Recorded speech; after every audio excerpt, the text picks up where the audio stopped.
Não importa o ativo, se você opera dólar, índice, S&P, Nasdaq, Dow, Euro, JPY, DAX, HK, não importa o que você opere. Até se você operar bolinha de gude, vai ter essa mesma lógica. O que move o mercado? Vamos começar do básico. Isso eu falo sempre, entre aspas, esse bate-papo. O que move o mercado? Urgência e necessidade. Alguém precisa comprar, sempre.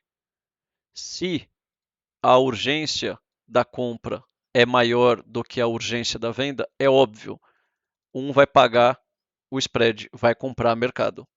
O pagador de spread é quem move o mercado, porque o pagador de spread, ao mandar uma ordem a mercado, o preço sai do 10 e vai para o 11. Exemplo, não é um ponto, não é nesse sentido, é só para ter essa linha de numeração. Sai do 10 e vai para o 10,5, pronto. Ao pagar o spread, você tem esse tique.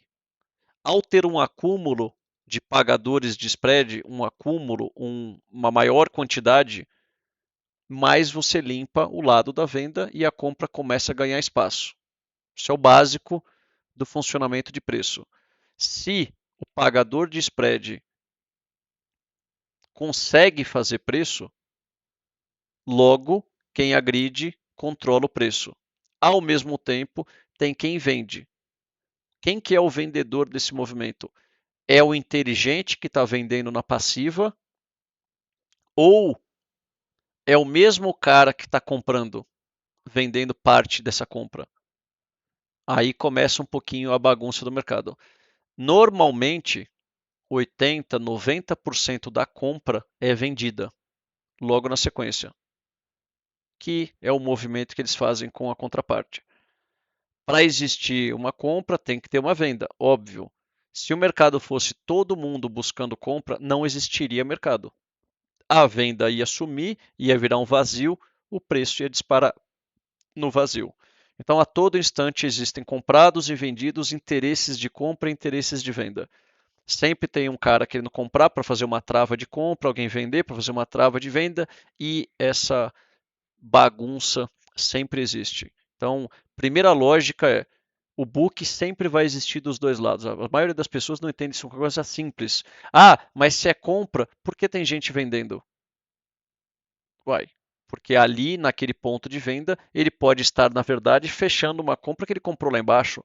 Ali, naquele ponto de venda, ele pode estar abrindo uma venda que ele vai tentar fechar mais para baixo. Sempre vai existir esse interesse. E esse interesse ele nunca é igual. Mercado futuro é um mercado de trava. Então, a todo instante, alguma trava vai estar sendo feita. Independente de qual motivo, sempre vai ter esse movimento. Então, primeira lógica, o agressor é importante. Logo, a parte de fluxo você pode utilizar como agressão, você pode utilizar como passiva e você pode utilizar como volume. Cuidado com o volume. O mercado ensina muito sobre volume. Volume nada mais é do que somar quantos pinos de boliche estão em pé. Não necessariamente indica direção, mas o mercado gosta de falar que sim. Se existe um agressor na compra pesado, comprando que nem louco, e aí tudo que o cara está comprando, existe um vendedor alimentando na passiva essa compra, e o cara compra que nem um retardado. Pô, e ele compra hard. Essa compra, vamos supor, deixou um volume financeiro lá embaixo muito grande. O que o mercado ensina para as pessoas físicas? Porra, todo movimento onde tem volume é bom. Cara, mas o volume significa o quê? Qual que é o lado mais correto? É o comprador ou o vendedor? Porque para cada compra teve uma venda e para cada venda teve uma compra. Se for um mercado extremamente agressor na compra, legal, esse volume é mais um volume comprador. Olhar simplesmente um candle e achar que aquele candle de volume tem força ou não, isso é bobagem, tá? Porque, exemplo, esse cara da passiva, vendedor, ele pode estar se aproveitando da urgência de um comprador e de repente ele limpar toda a mão do comprador, ele ofertou lotes para o cara, quando a compra cessa, acaba a urgência da compra, cara, o vendedor está ali ainda, ele vai lá e arrebenta o mercado. Então aquele volume foi um volume de compra? Não. Então cuidado com esse papo de compra. Eu não gosto muito de candle força no candle de volume lá que a turma tanto pega as barrinhas de volume financeiro e quer trazer uma lógica para. Deixa eu ver se o meu som está aberto aqui. Para preço comprador ou preço vendedor em relação ao volume. Não gosto disso, tá? Não gosto disso. Eu prefiro ver o fluxo por outro, né? Por esse lado mais do agressor e da passiva. Todo movimento de agressão, que é o cara comprando a mercado ou vendendo a mercado, a gente precisa ver o preço se deslocar. Por que isso? De nada importa eu ir numa padaria e gritar pro Portuga: Ô Portuga, me veio 1000 pães. E aí o Portuga está com estoque de 18 mil pães ali na cesta. Eu fiz preço? Não. Se eu compro 1000 a mercado e o Portuga está vendendo 18 mil, cara, eu não fiz preço, por mais que eu tenha sido o agressor. Então tem que tomar cuidado com a agressão. Tem muita gente que ensina a galera a olhar agressão e ensina da maneira errada. Se a passiva for maior do que a agressão, cara, esse agressor ele tá fadado à desgraça, é burro ou é urgência. Primeira lógica de fluxo que tem que entender é a estrutura ou a análise de fluxo que o cara faz tem que deslocar preço. Tem que. Toda entrada de dinheiro ela tem que ter correspondência no preço e o preço tem que ser deslocado. Porque senão o cara da passiva está ganhando. Eu só vou mudar o preço do pão na padaria quando eu chegar lá e tiver 1000 pães e eu chegar boletando 1500 pães. Porque o Portuga vai olhar e falar assim: ô meu amigo, não é mais R$ 1 o pão. Agora o pão custa 1,30. Pronto. Eu desloquei o preço. Então, vamos agora cair para a tela. A mesma coisa acontece aqui. Aqui, basicamente, sou eu indo na padaria comprar pão. Em alguns momentos, eu vou lá comprar, comprar, comprar, comprar e, em alguns momentos, obviamente, eu vou vender, vender e vender. Sempre assim. E aí a gente vai olhar no preço se eu estou deslocando este preço comprando ou vendendo. Meio-dia 16, 11h22, 10h51. Exemplo, tá? Se eu passar algum aí sem querer. 1h22, 11h02 e tá aí. 2 movimentos. A ideia da compilação de fluxo que eu faço e quando eu quero que ela represente no preço e o preço se sustente é o que? Quando eu for comprar pão na padaria, eu vou comprar, vou guardar no carro e vou voltar de novo na fila da padaria. Vamos apagar isso tudo e entender o porquê que eu estou falando dessa forma. Quando eu chego, por exemplo, 10h51 e saio, é que aqui está na tela, tá mais fácil, e saio comprando pão no 85, cara, 85 é o meu preço do pão. É aqui. Vocês que estão do meu lado na fila do pão, vocês que vão pagar caro. Eu vou pagar no 85, porque eu startei esse movimento. Não importa o que acontecer aqui. Somente no 85 eu preciso defender o meu preço de pão. Afinal, eu tenho 1000 pães no carro lá que eu paguei a R$ 1. Se eu deixar o preço cair a 90 centavos lá na padaria, eu estou tomando prejuízo. Mas não tem problema ele oscilar entre R$ 1, 1,10, 90 centavos, 95. A partir do momento que ficar 95 ou 90 centavos, todo mundo da fila entende que eu vou defender esse preço, porque eu tenho, entre aspas, dinheiro infinito. Eu não vou deixar o pão perder os 90 centavos enquanto eu tiver 1000 pães no carro. A mesma coisa se aplica à lógica de fluxo e preço. Enquanto eu estiver no controle do preço, eu vou defender esse preço. E eu não sou eu, é o mercado. O mercado todo faz esse movimento.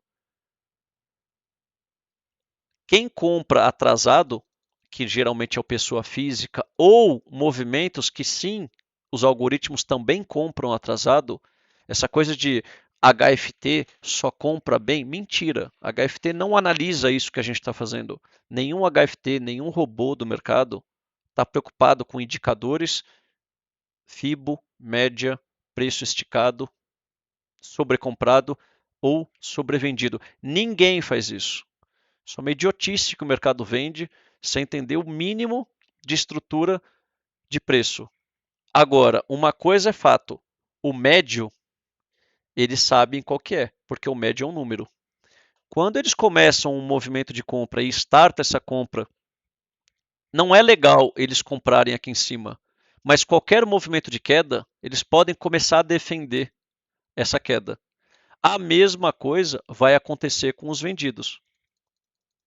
Então o mercado ele vai sim trabalhar entre comprados e vendidos, ambos começando um movimento de compra ou de venda. Esse ambos são em janelas diferentes. O mais importante é reconhecer a hora que eu entrei na fila do pão, se foi 10h51 ou se foi 11h02. Quando eu entro na fila do pão 10h51, eu quero esse cara aqui. Aí de repente chegou um vizinho meu e entrou 11h02 na venda. É esse cara aqui. Quem está mais certo ou quem está mais errado, olhando para a tela agora, desde as 11h02 e desde as 10h51. Cara, não quem está mais certo ou quem está mais errado. A própria acumulação diz isso. Ambos estão certos e ambos estão errados. Quem vai levar essa briga? Quem botar mais dinheiro. Quando o mercado não está andando, vai travar e vai acontecer isso. E é legal acontecer isso sempre no canal de acumulação. Hoje, claro, pode ser aí uma pré-notícia, expectativa, etc. Então não vamos nem julgar o motivo da acumulação. Mas o que a base da estrutura do nosso operacional é entender essas janelas de que eu estou fazendo essa analogia do pão, é a hora que eu entrei na fila, é a hora que o mercado passa a comprar. A partir do momento que o cara passa a comprar aquele momento, meio-dia 16, meio-dia 16 está aqui. Este ponto de controle tende a ser defendido. Por exemplo, não é legal essa turma que comprou permitir essa queda agora. Isso não quer dizer que é proibido. Não é legal. Eles tendem a defender esse médio que está sendo montado nessa estrutura de compra. A mesma coisa para a turma da 1,22, que passou a vender em cima. Por exemplo, qual que é a chance agora de o dólar sair aqui do 83 e vir aqui no 85,5? Isso não é compra ou venda, é só uma tentativa de defesa daquela compra. Isso vai acontecer em várias janelas ao longo do dia. Quanto mais fluxo estiver na mesa, quanto mais movimento estiver ocorrendo, mais fácil vai ser essa defesa.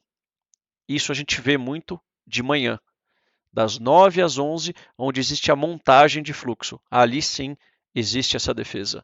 Essa defesa é mais bruta. Chega agora de tarde, que é desmontagem de fluxo, não tem muita necessidade de você defender preço. Não precisa defender preço. Mas ainda assim se defende a honra daquele preço montado. Vamos entender mais ou menos por aí. Então vamos supor que em qualquer janela de tempo aqui da tela, você entra na fila do pão. Você pode entrar na fila do pão 10h05, 10h50, 11h22 ou meio-dia 16. O que tem que entender é, ao entrar nessa fila, a gente reconhece que essa fila começou aqui, ó. O preço sempre vai mais rápido do que o fluxo, sempre. Porque o fluxo ele trabalha em ondas. O mercado não tem liquidez para ser uma paulada só de uma vez, nem para cima e nem para baixo. O preço vai na paulada, o fluxo não. Por quê? Porque não tem liquidez. Vídeo que aconteceu com os COPs por aí. A lógica é, uma vez que a gente descobre ou reconhece a entrada de dinheiro, que ela sempre ocorre depois do movimento se iniciar, afinal não tem liquidez, cabe a nós acreditar ou defender junto com eles. Mas eu preciso ver eles defenderem o movimento. Eu não posso defender. Eu não posso pegar, por exemplo, esse 85,5, que é a fila do pão ali, é o valor do pão, e colocar uma ordem de compra no 85,5. Eu não sei se esse 85,5, quando começou, foi alguém que teve que comprar ali por causa da segunda prévia e deu uma a mercado ali, um movimento a mercado, e eu não sei se isso está sendo uma montagem de posição. Mas a partir do momento que esses caras me demonstram um lado, fazem um movimento, pode existir um movimento contrário, não tem problema. Puxou, pullback, vai. É o que a gente mais faz, é o que a gente mais defende. Isso daqui aqui embaixo, essa defesa, é uma defesa desses caras que compraram às 10h51? Sim, é uma defesa. Não precisa ser milimétrica, não é essa a ideia, mas isso é a defesa atuando. Hoje a gente está mega amassado aqui, por isso que vai ficar sem aqueles movimentos longos de compra e venda, que é onde a gente vê a estrutura funcionando da maneira mais perfeita possível. Principalmente no caso do dólar. E o dólar está assim, né? No dia a dia. Eu, inclusive, acho que mesmo pegando um mercado acumulado que nem esse, para mim é onde o operacional mais demonstra a função dele, que é enfileirar essas linhas do pão e demonstrar onde cada um compra, onde cada um vende e saber que aquela região está mais comprada ou está mais vendida. Quando o mercado acumula, ambos respeitam o movimento de compra ou de venda. E isso não é uma acumulação de preço, isso é uma acumulação de dinheiro. Enquanto um cara desse não levar essa briga, o outro vai, ao chegar naquela região, ele para de bater ou de tomar. É normal isso. Então a pegada nossa, isso é a base, tá? Estou fazendo uma forma mais, como posso dizer, colocando essa analogia aí da fila do pão, só para vocês entenderem que o que a gente faz aqui é ficar com um caderninho de anotação do lado ali da padaria e anotando que hora que cada cliente chega e qual que é o preço do pão e qual que é a hora que tem mais gente comprando pão. Uma vez que a gente reconhece isso, a gente consegue operar e saber que o pão, de um preço justo, num preço honesto, custa XYZ. E sabendo que quem comprou pão a R$ 1 não quer o pão a 90. E o Portuga que vendeu o pão a R$ 1 não quer de repente vender o pão a 80 centavos. E também não quer vender a R$ 3, porque senão ele perde a clientela. Essa briga por preço, que tudo isso é feito via agressão e passiva, é onde a gente controla aqui na tela e a gente faz isso muito bem. Você pode sim se enviesar e operar só de um lado, não tem problema. Pô, quem está mais certo nessa fila do pão? Pode colocar um viezinho aí? Pode. Cara, hoje, por exemplo, desde manhã, eu tô com puta medo de operar esse dólar vendido hoje. Mesmo sabendo que as vendas estão aí, a linha zero do dólar desde a abertura tá vendido, tô com medo de vender. Porra, tô com medo. Vai que sai alguma bagunça aí no governo. Tô com medo. Não tem problema. Poxa, eu quero só operar na compra? Não tem problema. Eu posso operar só na compra. O que eu não posso fazer é, durante as janelas vendidas, querer comprar no topo da venda ou querer comprar no topo da compra. Isso não dá. Deixa eu só ver se quem está me ligando aqui, só um minutinho. Se tem aqui o 85,5, não adianta eu comprar no 93 ou no 92. Porque eu compro isso daqui, quando o mercado dá esse pullbackzinho e vem no ponto de controle, que o ponto de controle nada mais é o preço do pão e a hora que está ali, eu já tomei stop. E aí a gente tem essa regrinha de cor, onde a gente marca o número, marca a hora, vê a fila comprando pão, a fila para de comprar pão, o Portuga bota uma pressão na venda, o preço volta ao normal, a fila volta a encher, a fila volta a comprar. Cara, isso nada mais é do que a coisa mais simples de um comércio. A gente sabe que é isso. A diferença é que o comprador não quer comprar caro e o vendedor ele pode interromper o comprador, seja o dono da padaria ou seja a clientela. Cara, o mercado é basicamente isso. É óbvio, eu nunca falei dessa forma, mas é essa a lógica. Dá para entender essa base? Eu acho que dá, né? Eu não quero aqui achar que vai ter gente entrando na padaria ou não. Eu quero ver eles entrando. E quando eles entrarem e a gente vê aquela quantidade de gente entrando e marcando aquela região, imagino eu que o Portuga tem um estoque de pão lá atrás, para ele atender o Black Friday do pão que vai começar. Quando o preço começa a se deslocar, a gente marca esse ponto de controle, a gente marca essa região, que é a região correta, e entende que eles compraram, vai existir a defesa, eles vão comprar mais. Aquele ABC tradicional, ou 1, 2, 3, 4, 5, sempre vai funcionar com essa estrutura. Sempre. Sempre vai funcionar assim. Desde que, claro, tenha dinheiro no mercado. O que não é o caso aí de hoje. Está morto. E dentro desse morto, eles moem o dinheiro de pessoa física. Pessoa física fica invertendo o botão em topo e fundo. Chega no topo, eles compram, chega no fundo, eles vendem. E aí fala: ó céu, ó a vida, o mercado manipulado não gosta de mim. Não. Tá perdido, tá comprando rompimento, tá pagando pão caro. E detalhe, eles pagam caro também. Eles pagam caro também. Primeira coisa, vamos desmistificar alguns movimentos que o mercado mente para as pessoas.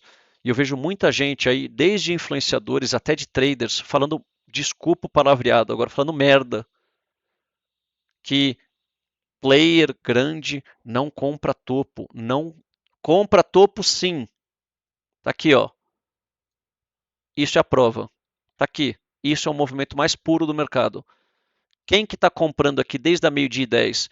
Quem que está fazendo esse movimento aqui? Quem que comprou o mercado nesse topo aqui, ó? Alguém comprou. E não foi a gente. E não foi a gente. Alguém está comprando ali.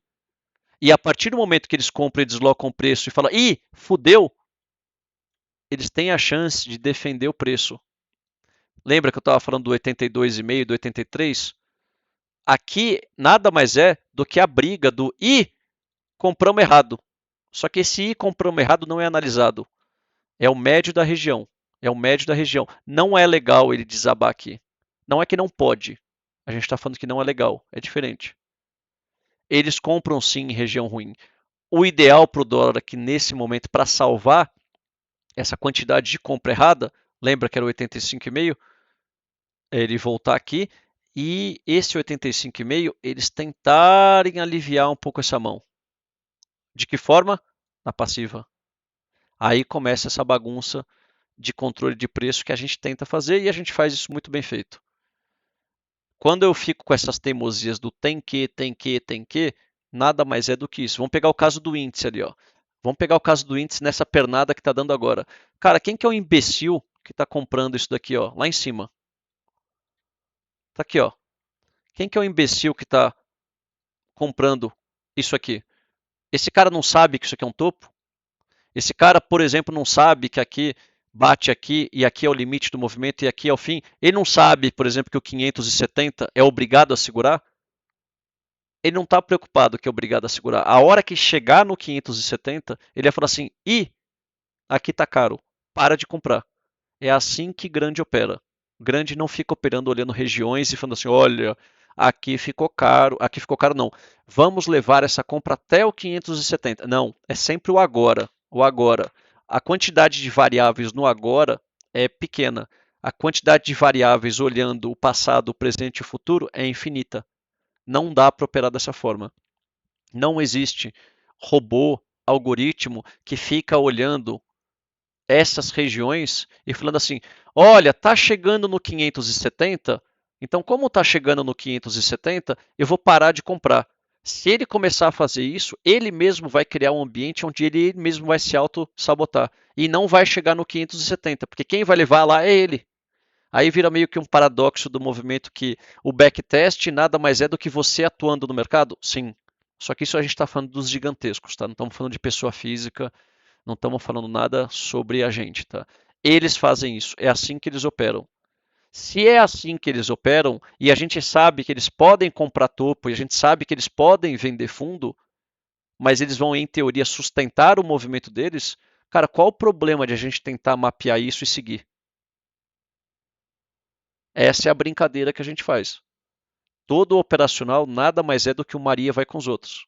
Só que a gente não vai contra eles, a gente sempre vai a favor. Só que esse ir a favor deles é igual a mamãe na lojinha de brinquedo, né? Quando você tá lá na lojinha de brinquedo, até falei brincando lá, né? Mamãe, quero brinquedo. Eu vejo meu filho, né? A gente vai lá, não é esse brinquedo é bonzinho, né? Vai na loja de brinquedo lá, eu quero, papai, compra esse daqui. Não, na volta a gente compra. E é verdade. É igual aqui. Se esses caras mostraram o movimento, não é ali que eu vou comprar. Pensa aí por estrutura de preço. Pô, mínima, máxima. É o que todo mundo conhece de mercado. 50% do FIBO está aqui. 38% do FIBO está aqui. 61% do FIBO está aqui. Não vamos nem falar dos 23 e dos 77 ali arredondando, porque não precisa, não é o foco. Aonde que está o nosso trade? Aonde que o grafista gosta de operar? O grafista gosta de ver esse movimento de pullback, pode bater no 38 e subir, pode bater no 50 e subir, pode bater no 61 e subir, ou, exemplo, pode bater no 50 e no 38 e no 61 e subir, ou pode bater no 50, no 38, no 61, no 50 e cair, ou eu posso fazer 850 milhões de possibilidades desse ou. É isso que eu quero evitar com o algoritmo. Eu não quero ficar ou analisando o movimento. Eu prefiro pegar aqui na tela e fazer assim: verde, cinza, verde. Esse meu ou, ele termina nesse verde. E esse meu ou começa quando vem a absorção. Eu não preciso ficar desenhando as milhares de possibilidades que tem ou. Ninguém consegue fazer isso. Principalmente em um algoritmo. Então, no final das contas, eu delimito quando o mercado vai retomar uma pernada? Sim. Se essa pernada tiver dinheiro, a gente vai junto. Se não tiver, esse ou vai virar resenha de bar. A confluência que a gente faz de fluxo com preço permite esse movimento do ou ser feita de forma visualmente mais fácil de entender. Olha o 570 chegando lá. Chega ali, eles viram e falam assim: eita, ficou caro. Mas tem que bater no 570 para ficar caro. Não adianta agora eles analisarem, ei, vai ficar caro. A gente tem essa vantagem, porque a gente tem essa análise. Eles não têm. E eles não estão preocupados em ter isso, porque lá não é um movimento feito para ter esse tipo de análise. Por exemplo, do jeito que a gente controla o preço, dá para entender que ao atingir o 570, chegando lá, vai ficar, entre aspas, sobrecomprado? Um movimento curto? Vai. Qual que é a chance de bater o 570 e voltar para o 460? Ah, eu acho que é grande. Digo mais, pode voltar até a base do canal. Poxa, então aqui, se aqui a fila do pão está ficando cara, você acha que vale a pena fazer uma parcial no 570? E eu não estou falando que eu vou virar a mão, vender. Não. Não existe descobrir topo. Aqui é para a gente aliviar a mão. Aqui alivia e aqui termina. 3, 2, 1. É o que vocês vão ouvir eu falar todo dia. Aqui é quando a gente começa a ver que começou a ficar caro, mas mesmo ali em cima, eles continuam comprando. Lembra aquele gráfico que eu coloquei do índice, do fluxo do índice ali? Eu vou colocar de novo. Mesmo ali em cima, tem gente comprando, porque ele não está olhando o 570. Olha lá, tomou na orelha. Alguém viu, não que alguém viu, ficou caro, pau, toma na orelha. Até onde? 460. E foi instantâneo aqui, né? Pô, é ruim ter esse tipo de análise? Não. A gente faz esse tipo de controle para poder ter um timing de entrada e saída muito bom. Eu prezo muito pelo timing de entrada. O timing de saída eu não ligo. Eu não ligo estar errado na saída. Eu não ligo, por exemplo, de eu ter saído, exemplo, aqui e o preço ter estourado lá. A saída eu não quero cravar. A saída eu quero defender. Agora vamos voltar aqui para a tela e olhar só uma coisinha que aconteceu no índice. Ó, o 460, chegou. Tá vendo essa fila do pão? O pão tá ficando caro. Chega em um momento que eles viram e falam assim: ei, ficou caro, para de comprar. No que para de comprar, o que, que eu vou fazer se eu fui um dos primeiros a comprar pão aqui a R$ 1? Cara, eu vou gritar, pão vendo a 1,10. Pô, mas aqui em cima ele está 1,30. Todo mundo quer comprar 1,10. E eu vou lá e desmonto um pouco a minha mão. Só que isso só vai acontecer quando um maluco começar a dar esse tom. Quem que é esse maluco? É o fluxo. Aí é a história da leitura de fluxo que a gente tenta fazer. E aí a gente consegue ter um pouquinho de controle, um pouquinho de lógica para poder ter um timing de entrada, um timing de saída e performar da forma mais, entre aspas, controlada e não permitindo a fúria. Quando eu brinco ali e falo não tenha um dia de fúria, é por isso. A gente consegue ver preço. Agora, eu jamais vou pegar um movimento de compra e abrir venda sabendo que o preço aqui pode parar. Cara, eu tô tentando defender parar um trem com uma colher. Não vai conseguir. As saídas que a gente tenta cravar não é para ir contra. Eu jamais abriria uma venda aqui no 570. Jamais. É idiotice fazer isso. É você querer parar esse trem desgovernado com um canudo. Vai matar a tartaruga, cuidado. E o preço vai te atropelar.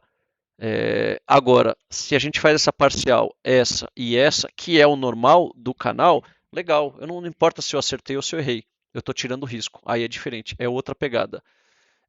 Voltando aqui para a tela. Marca a região.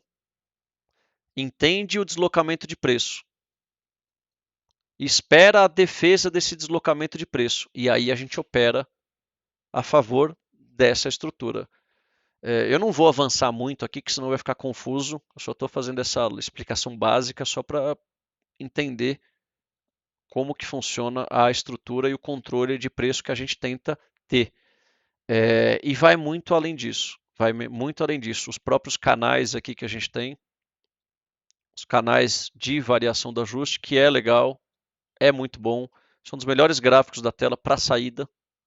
Saída de trade, para mim, é aqui. Toda a estrutura de liquidez que a gente puxa nesses deslocamentos de preço, é legal entender esses movimentos de pullback para a gente poder extrair valor e sair bem. A estrutura de fluxo, a compilação, entender que se você está no movimento comprado, cuidado com as vendinhas têm que gritar, o preço tem que confluir, tem que ter compra e tem que ter venda. Não adianta, por exemplo, eu pegar meio-dia e 46, que deu essa venda aqui, ó, e chegar lá no preço, meio-dia e 46, e nem venda teve. Lembro quando eu comecei a explicação falando da urgência do agressor e o cara da passiva consegue segurar preço? Cara, se meio-dia e 46 apareceu um faminto aqui querendo comprar pão que nem retardado, ou melhor, vender pão, um faminto não, né? Tem que ser um. Vamos supor aí que tem um que está tomando aqueles remédiozinhos que viraram moda agora. Ei, tá cheio de pão em casa, ele quer vender pão. Cara, mas tá cheio de faminto aqui comprando na passiva.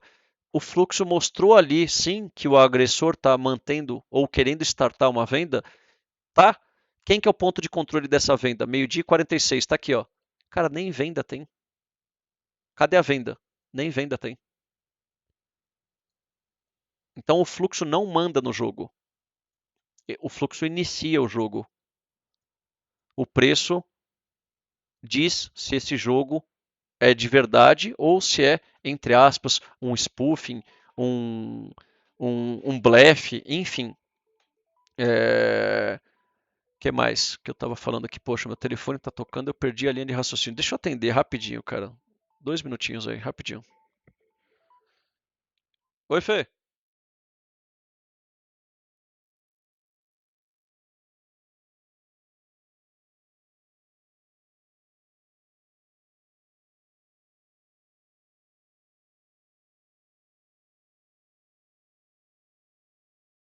Desculpa, era família, família, tem que atender. Voltando aqui. Então, se esse ser ou meia dúzia de louco resolveram vender, A gente tem as regrinhas na tela para entender o que é uma venda ou o que é uma compra. Cara, o dólar tá tão legal, o dólar tá tão legal que esse vídeo aqui já está durando 35 minutos e eu comecei esse vídeo aqui, falando dessa necessidade de ele segurar no 83 e voltar para 85. Olha o nível do dólar. Mas o mais legal, olha o tipo de controle que esses caras têm. E mais legal ainda, olha a ferramenta que a gente tem e como isso pode ajudar. Mas o principal, é irritante esse movimento. É irritante. Dá raiva, porque a gente gosta da reatividade do preço. Isso que é o legal. Mas é bom ter usado esse exemplo aí hoje. O dólar ficou 30 minutos.